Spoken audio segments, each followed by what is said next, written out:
السلام علیکم ورحمۃ اللہ وبرکاتہ۔ میرے پیارے آقا علیہ الصلاۃ والتسلیم کے پیارے دیوانوں، خاتون جنت حضرت فاطمۃ الزہرا رضی اللہ تعالیٰ عنہا کی کنیزوں، تذکرۃ الانبیاء کے 39ویں درس میں آپ تمام کا استقبال ہے۔ الصلاۃ والسلام علیک یا رسول اللہ، الصلاۃ والسلام علیک یا حبیب اللہ، الصلاۃ والسلام علیک یا نبی اللہ، وعلی آلک واصحابک یا نور اللہ، صلی اللہ تعالی علیہ وسلم۔ میرے پیارے آقا علیہ الصلاۃ والتسلیم کے پیارے دیوانوں، خاتون جنت حضرت فاطمۃ الزہرا رضی اللہ تعالی عنہا کی کنیزوں، اس وقت ہم درس سن رہے ہیں اللہ کے نبی یوسف علیہ السلام کے تعلق سے، کہ کس طرح سے زلیخا نے یوسف علیہ السلام پر تہمت لگائی، اور پھر اللہ رب العزت نے اپنے نبی یوسف علیہ السلام کی پاک دامنی کو ایک شیر خوار یعنی دودھ پیتے بچے کے ذریعے ظاہر کیا۔ آخرکار زلیخا کے شوہر عزیز مصر نے خود ہی یہ فیصلہ کیا کہ یوسف علیہ السلام بے گناہ ہیں اور سارا کا سارا قصور اس کی اپنی بیوی زلیخا کا ہے۔ اب آگے، عزیز مصر کی عورت پر مصر کی عورتوں نے طعنہ زنی کی، اور شہر میں کچھ عورتیں بولیں کہ عزیز کی بیوی اپنے نوجوان کو اپنی طرف مائل کرتی ہے، بے شک اس کی محبت اس کے دل میں سرایت کر گئی ہے، ہم تو اسے واضح طور پر محبت میں گم اور غلطی پر پاتے ہیں۔ یہ واقعہ پورے شہر میں مشہور ہو گیا تھا۔ کئی عورتیں کہنے لگیں کہ عزیز کی بیوی کتنی غلطی پر ہے جو اپنے گھر رہنے والے نوجوان سے اتنی شدید محبت کرتی ہے کہ اسے کچھ اور نظر ہی نہیں آتا۔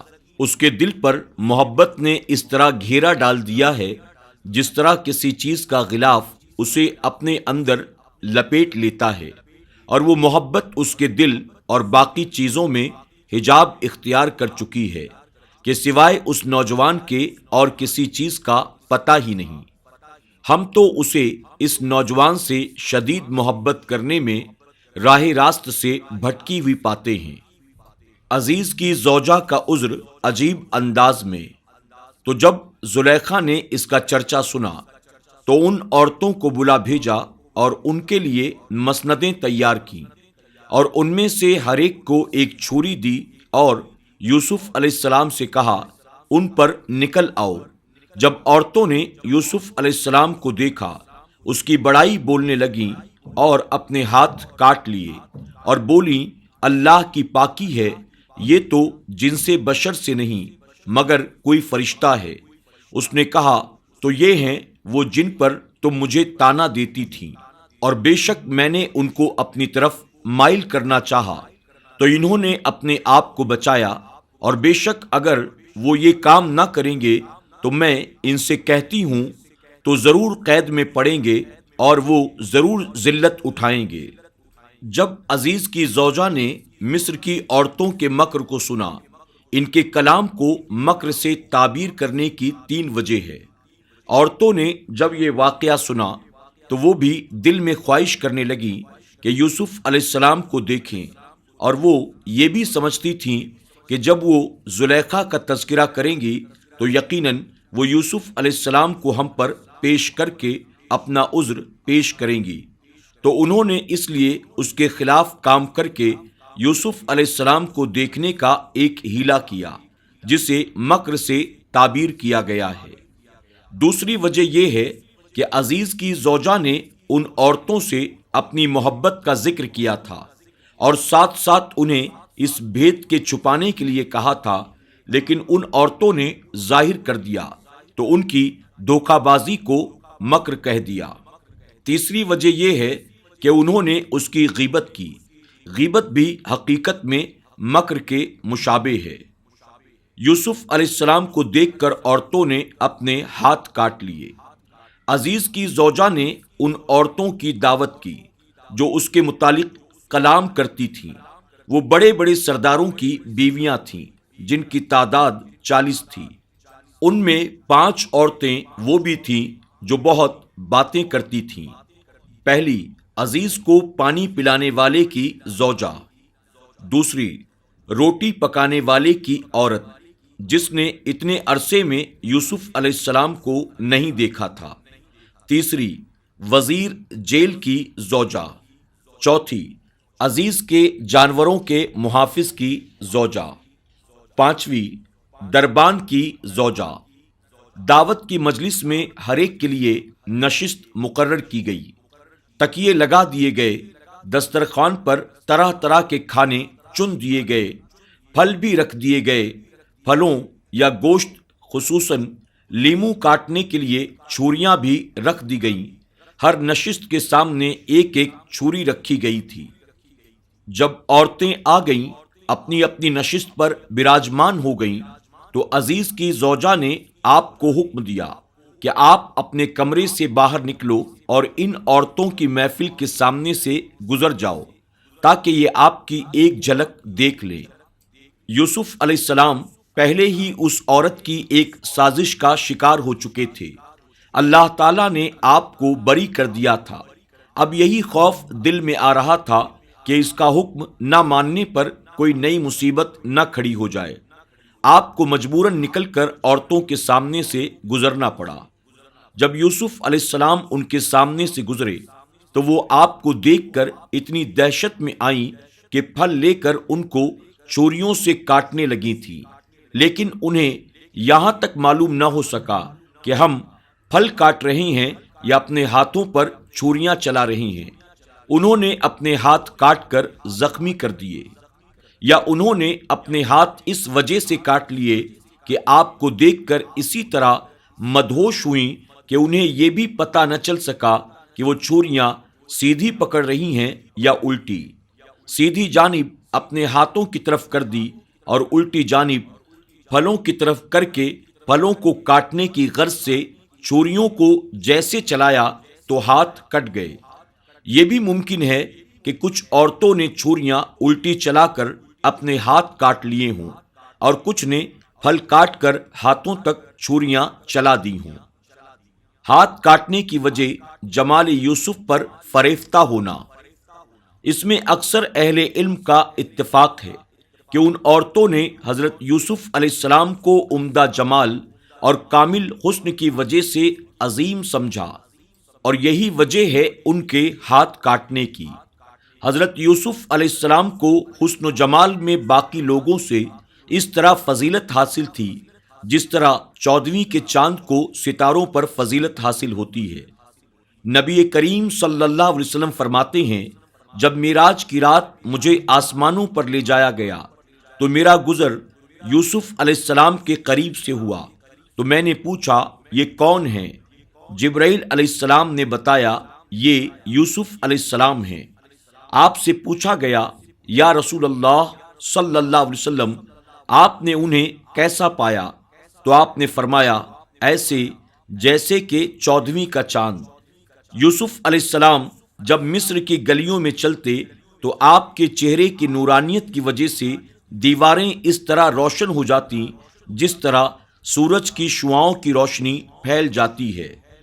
آدم علیہ السلام کو جس دن قبضہ قدرت سے تخلیق کیا گیا، اس دن آپ کو جو جمال عطا کیا گیا تھا اسی کے مشابہ یوسف علیہ السلام کو بھی حسن و جمال عطا کیا گیا تھا۔ سب سے بڑی وجہ یہ تھی کہ ان عورتوں نے آپ کو نور نبوت و رسالت اور خضوع و خشوع کے آثار کے ساتھ دیکھا اور نبوت کے رعب و جلال کا مشاہدہ کیا، اور جب یہ دیکھا کہ یہ شخص تو فرشتہ صفت ہے، اس نے طعام کو نہیں دیکھا، ہم نوجوان عورتوں کو نہیں دیکھا، اسے ہماری ذرا پرواہ تک نہیں، ظاہری صورت بھی عظیم اور سیرت بھی عظیم، بس یہی دیکھ کر انہوں نے تعجب کیا، فریفتہ ہو گئی، اپنے ہوش و حواس قائم نہ رکھ سکی اور اتنا سمجھ لیا کہ یہ کوئی عام انسان نہیں، یہ تو کوئی مقرب فرشتہ ہے۔ ہاں، یہ کیوں نہ ہوتا جبکہ نبی کا مقام فرشتوں سے بلند ترین ہوتا ہے۔ ہمارے نبی کریم صلی اللہ علیہ وسلم چاند سے بھی زیادہ حسین۔ حضرت جابر رضی اللہ تعالی عنہ فرماتے ہیں، میں نے چاندنی رات میں نبی کریم صلی اللہ علیہ وسلم کو دیکھا تو میں کبھی رسول اللہ صلی اللہ علیہ وسلم کو دیکھتا اور کبھی چاند کی طرف دیکھتا، جبکہ آپ نے سرخ دھاریوں والا لباس زیب تن کر رکھا تھا۔ آپ مجھے چاند سے بھی زیادہ حسین نظر آ رہے تھے۔ یوسف علیہ السلام کا قید خانے کی دعا کرنا اور اس کا قبول ہونا۔ یوسف علیہ السلام نے عرض کی، اے میرے رب، مجھے قید خانہ زیادہ پسند ہے اس کام سے جس کی طرف یہ مجھے بلاتی ہے، اور اگر تو مجھ سے ان کا مکر نہ پھیرے گا تو میں ان کی طرف مائل ہوں گا اور نادان بنوں گا۔ تو اس کے رب نے اس کی سن لی اور اس سے عورتوں کا مکر پھیر دیا۔ بے شک وہی سنتا جانتا ہے۔ پھر تمام پہلی نشانیاں دیکھنے کے بعد ان پر یہی ظاہر ہوا کہ ضرور ایک مدت تک اسے قید خانے میں رکھا جائے۔ جب عزیز مصر کی زوجہ نے مصر کی عورتوں کے سامنے کہا، اگر اس نے میری بات کو نہ مانا اسے قید خانے میں جانا پڑے گا اور ذلیل ہونا پڑے گا، تو دعوت پر بلائی ہوئی تمام عورتوں نے اجتماعی طور پر یوسف علیہ السلام کو سمجھانا شروع کیا۔ کہنے لگیں، تمہارے لیے یہ بہتر نہیں کہ تم اس کے حکم کی مخالفت کرو، کیونکہ مخالفت کی صورت میں تمہیں قید خانے میں جانا پڑے گا اور ذلت اٹھانی پڑے گی۔ اب یوسف علیہ السلام کو چند مشکلات کا سامنا تھا۔ ایک، عزیز کی زوجہ کا بہت زیادہ حسین و جمیل ہونا۔ دوسرا، اس کا مال و دولت کا مالک ہونا اور یہ عزم کرنا کہ یوسف علیہ السلام سے اپنا مطلوب حاصل کرنے میں تمام مال و دولت قربان کرنا پڑے تو قربان کر دوں گی۔ تیسرا، تمام عورتیں اجتماعی طور پر آپ کو رغبت بھی دلا رہی تھیں اور ساتھ ساتھ خوف بھی دلا رہی تھیں۔ ایسے حالات میں عورتوں کا مکر بھی بہت بڑا مکر ہوتا ہے۔ چوتھا، آپ کو یہ بھی ڈر تھا کہ اس کی مخالفت کرنے میں اس کے شر سے بچنا بہت مشکل ہو سکتا ہے اور آپ کو قتل بھی کیا جا سکتا ہے۔ ان حالات کے پیش نظر آپ نے یہی بہتر سمجھا کہ مجھے قید خانے میں بھیج دیا جائے، میرے لیے یہی بہتر ہوگا۔